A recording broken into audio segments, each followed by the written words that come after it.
Alors, aujourd'hui, une leçon un petit peu difficile, mais vu que vous suivez jusqu'à présent, cela ne devrait pas poser beaucoup de soucis. Donc, premier exemple que je vous ai mis, 47 moins 6. Donc, j'ai fait mes 47 jetons, donc mes 4 dizaines et mes 7 unités. 4 dizaines, 7 unités. Et je dois enlever 6 jetons.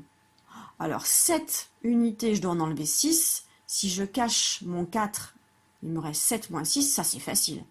7 c'est plus grand que 6, donc je vais enlever mes 6 jetons. Il va me rester 4 dizaines et une unité. D'accord? Donc ça c'est vraiment facile. Si maintenant je fais mon deuxième problème, c'est 47 moins 7. Là c'est encore facile parce que j'ai 7 unités et je dois en enlever 7. 7 et j'en enlève 7. Facile, si j'en enlève 7, il ne me reste plus. Donc, il va me rester 4 boîtes, et à côté, il va me rester 0 jeton. Et enfin, la dernière est donc la plus difficile,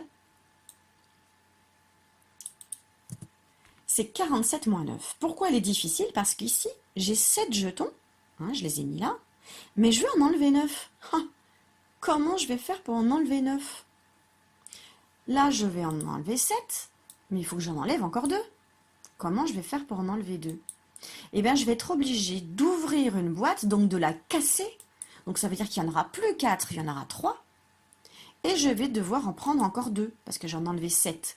Pour aller jusqu'à 9, il faut que j'en enlève encore 2. Ce qui fait que je n'aurai plus 4 boîtes. J'en aurai 3. Et puisque j'ai enlevé 2 jetons, ça veut dire qu'il m'en reste 8. Et donc, 47 moins 9, ça fait 38. Donc, on a 3 solutions dans une soustraction. On peut avoir une solution qui est facile, où 7 est plus grand que 6, donc on fait 7 moins 6, il en reste 1. Celle-ci, elle est aussi facile, parce que 7 moins 7, ça fait 0. Par contre, 7 moins 9, là c'est difficile, parce qu'on va être obligé de casser une dizaine, de casser une boîte. Vous ouvrez votre fichier de Pic-Bille à la séquence 110, et nous commençons par les ronds. Rond violet, combien y a-t-il de points dans 6 groupes de 2 points? 6 groupes de 2 points. Dans le rond vert, combien y a-t-il de points dans 6 groupes de 10 points? 6 groupes de 10 points. Dans le rond rouge, combien y a-t-il de points dans 4 groupes de 10 points? Dans 4 groupes de 10 points.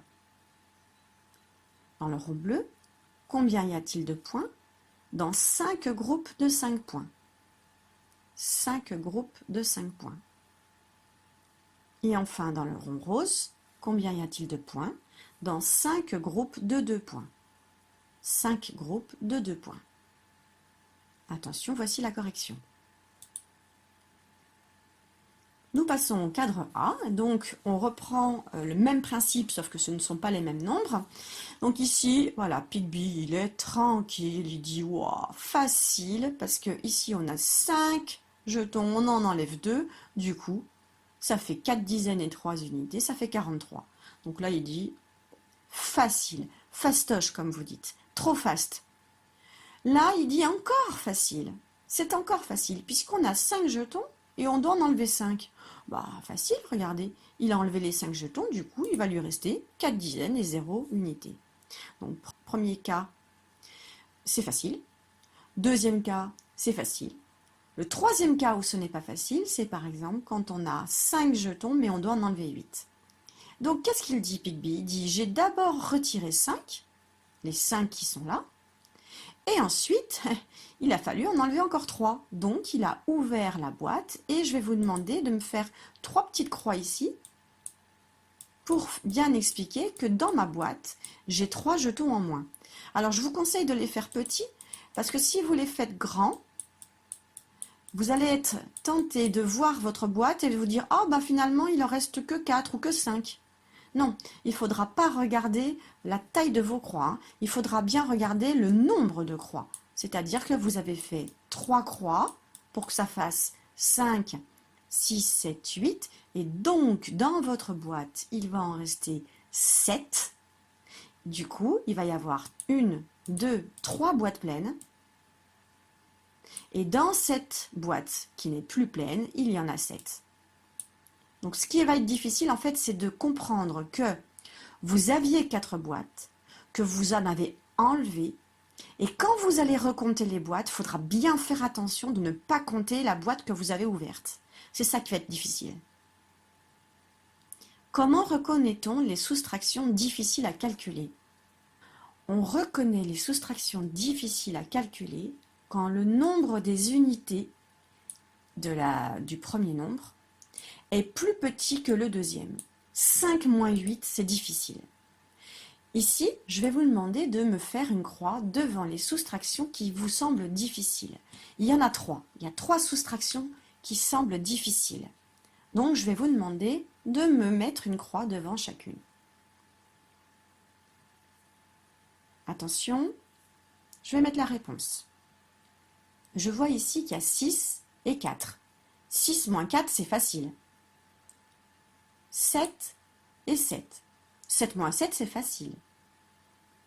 5 moins 7. Je prends 5 doigts, je dois en enlever 7. Ah bah ça c'est difficile. Donc je fais une petite croix devant. 2 moins 6. Ah bah ça c'est difficile aussi. Si je mets 2 doigts, je dois en enlever 6, je ne sais pas faire. Elle est difficile. 9 moins 0. Bon, facile. 1 moins 8. Ah bah non, un doigt, je dois en enlever 8, ça je ne sais pas faire. Donc ce sont ces 3 soustractions qui étaient difficiles. Les autres, où on n'a pas mis de croix, vous pouvez les faire tout seul. C'est-à-dire que 36 moins 4, c'est 3 dizaines. Et puis je fais 6 moins 4, j'en avais 6 d'unités, j'en enlève 4. 6 moins 4, ça fait combien? Ça fait 2.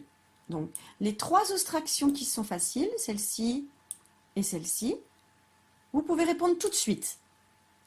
Pour celles où vous avez mis une croix, on va les recopier ici. Donc la première, c'est 35 moins 7. La deuxième, c'est 52 moins 6. Et la troisième qui est difficile, c'est 41 moins 8. On va faire la première ensemble et après vous allez vous débrouiller tout seul.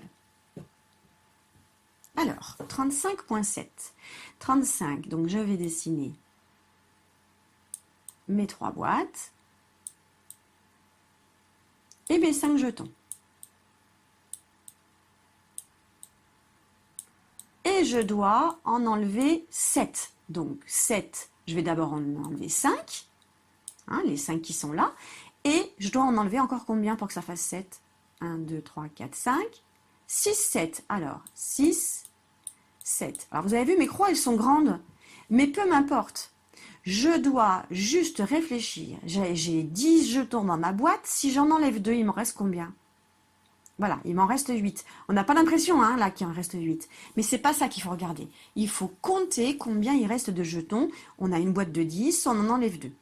Donc maintenant, pour écrire le résultat, ce que je vous ai bien expliqué, c'est qu'il fallait bien faire attention de compter les boîtes pleines. Elle n'est plus pleine, celle-ci. On en a enlevé 2.